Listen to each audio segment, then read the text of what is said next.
আমার কাছে মনে হয় অন্যরকম বিপিএল যদি আমাদের করতে হয়, we need to invest on cricket. That is the most important thing. We need to invest on the tournament, not on concerts or anything else. So ক্রিকেটে যদি ইনভেস্ট করি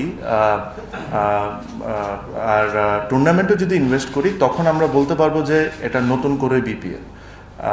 কনসার্টস আগেও হয়েছে, এখনও হয়েছে, দারুণ একটা অনুষ্ঠান হয়েছে যা দেখেছি, আমি ছিলাম না দেশে, বাট এখনও it's a little bit early to make a comment. এই কারণে বলবো বিকজ আমরা জানি না যে আসলে কালকে কি আছে আমাদের জন্য।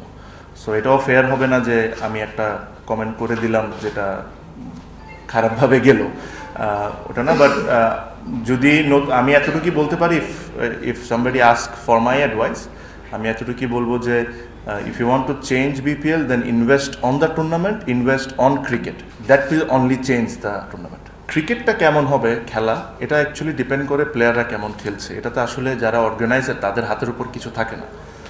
যারা অর্গানাইজার তাদের হাতের উপর কী থাকে, to give the best of the facilities, to give the best of the wickets, to make sure you get the best commentators in the world, to make sure you get the best cameras in the world which is available, the best technologies whichever is available. এটা হলো যারা দায়িত্বে বসে আছেন তাদের কাজ। But ওনারা কোনোদিন এটা ডিসাইড করতে পারবেন না আসলে খেলা 200 রানের হবে না 60 রান হবে। ওটা রেসপন্সিবিলিটিটা টিম অ্যান্ড প্লেয়ারদের নিতে হবে।